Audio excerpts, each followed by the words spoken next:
Hey, this is Majin, and here's some comic reviews for you. I'm gonna go kind of quick with some, and the rest of them I'm gonna go a little bit more in depth.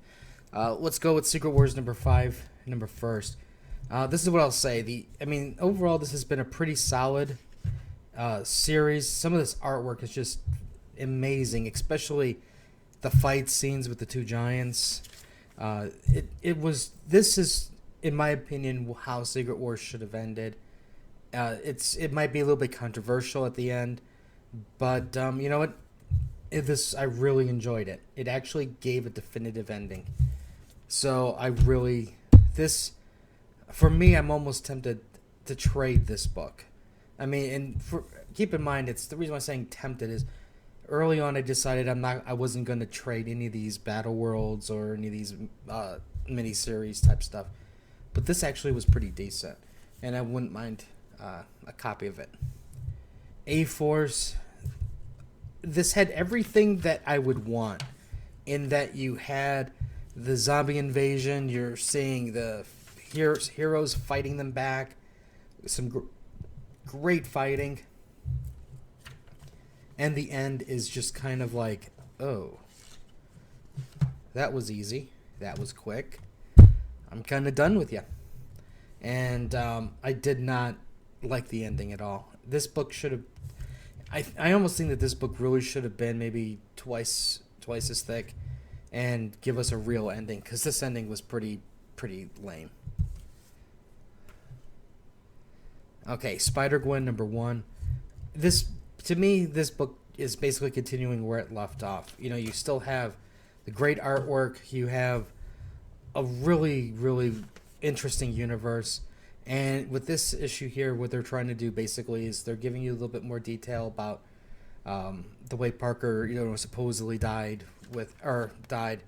And overall, this was a great read. I really enjoyed it. I love Spider-Gwen's character, and the costume itself that's what sold me still. But beyond that, the art is just great. The covers, this actually I think would make a good cover. Just take out the number 1 part type thing. But overall, this has been a good read. Very entertaining. Okay, Captain America number 1. I didn't know what to think about this one by Nick Spencer, but when I saw Captain America going into coach and on an airplane, and everybody is just kind of not okay, the two guys next to him are your worst enemy on a plane besides kids. But when you see the attitude people have, where they just would not give him time of day, it sold me. Now, basically what happened was Sam, he basically wanted to do some good, made a statement to the public, but unfortunately the public reacted in the exact opposite way, and they pretty much calling him a traitor. His approval rating is just horrible, and Shield won't give it. Shield also doesn't want to deal with him, and this is like Captain America at his all-time low, so to speak. And in a way, you can almost think that this kind of mirrors Sam Wilson and in taking over the Captain America role itself, in that you have a bunch of people who, look at Steve Rogers and they're like, he's Captain America, and now he's being replaced by the Falcon. So it's like you're getting replaced by technically you're getting replaced by a C-level hero that Marvel's trying to pump up to an A-level status. And so it kind of mirrors some of the mentality some people might have. And the art, it took me a little while to warm up to it, but I finally warmed up. And in this is going to be kind of one of those things also where it's kind of polarizing, because what they're doing is they're tackling illegal immigration into the United States from Mexico, and the Sons of Serpent are involved. Now, here's where I can see where it can be kind of controversial. One, it's a very hot topic in Arizona and the Southwest. 2, they're basically saying like the Mexican people who are sneaking into the country illegally are at fault. I mean, not if they're innocent. They're the innocent person that's being attacked viciously by a gang, so to speak. The Sons of Serpent. Now, now I'm not saying that the Mexican people who do travel across the desert are bad, but there are many people who think that automatically that they're the worst possible person, and they never think that there are good people who just want a better life type thing. So that's what I'm saying is it's going to be a very polarizing topic in this issue. So I'm kind of curious to see how the people are going to react to it. Okay, next up is Lois and Clark. Now, you might be thinking this has to do with the TV series, but you're wrong. This one hasn't had me really wondering, and I wasn't going to pick it up until I found out what's going on. And once I found out, I was like, all right, I'm going to give this a try. Basically, what's happening is this. You have New 52 world, and you have a Superman, a classic Superman, with the underpants, Lois, and Lois has a baby. They're married, and they're trapped in the New 52 world. Like, for example, he sees the first Justice League battle with Darkseid. He's like, wait a second, that's odd that Cyborg teamed up with Justice League instead of Teen Titans. So he sees this entirely different world, and he's trying to find a place for himself in the world. Then as the story progresses, he's like, they realize, shoot, man, people don't trust Superman. So he's got to change his appearance, which I'm going, you know what? You changed your appearance, but nobody's going to be fooled into thinking that you're not Superman. So you might want to try again.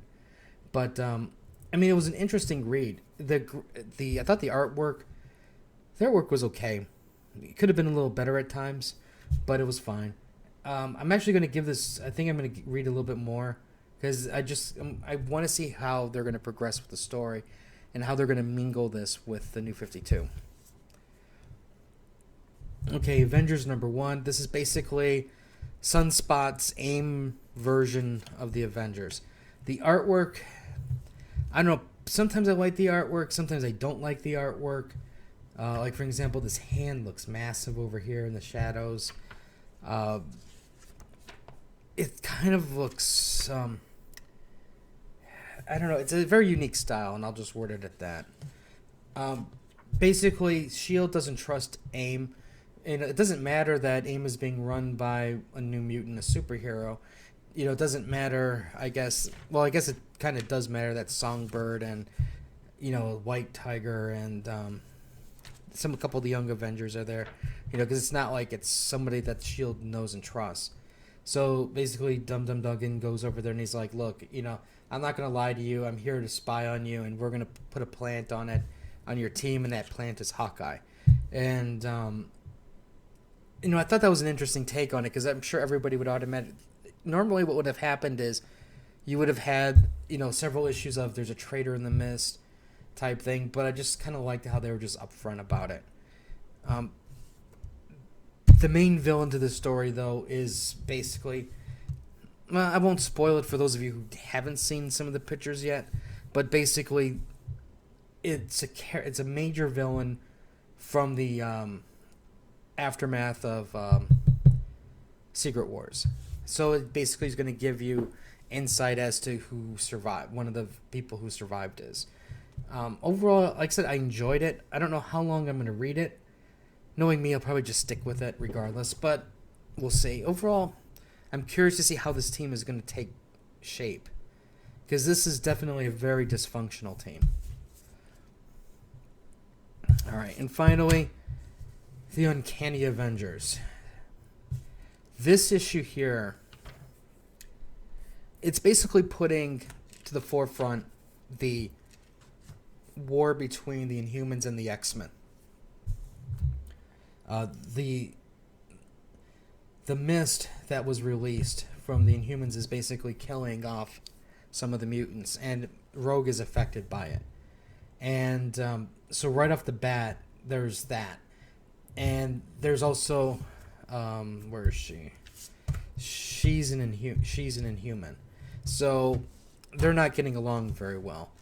Deadpool is very chaotic and forces Spider-Man to resign from the very first episode or issue.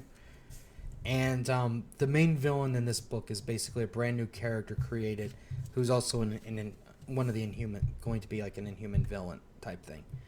Very powerful character. So I'm really curious to see how this team dynamic is going to work out, because they do have a pretty decent powerhouse team. You know, you have, well, granted, old man Steve Rogers, but he's a great strategist. Rogue, even though she's poisoned, she still has powers. You know, Quicksilver, Brother Voodoo. I mean, it's an interesting mix. Also, with the Human Torch, he basically says what happens to Reed and Sue. I mean, he doesn't say, like, for an example, Reed and Sue were walking down the street and were shot.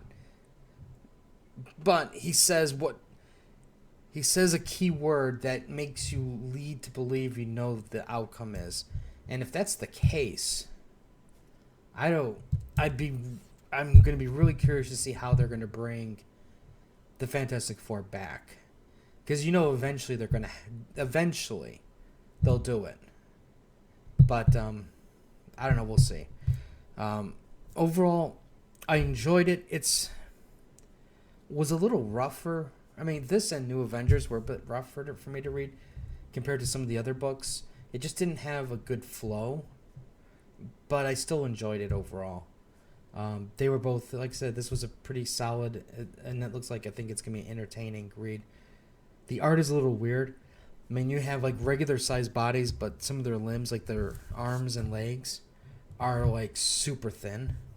So that's taking a little getting used to. And but overall, I mean, I was happy with it. So anyways, this is some comic reviews for this week. Let me know what you guys picked up, what you guys liked, didn't like. We'll have some more stuff later. So until next time.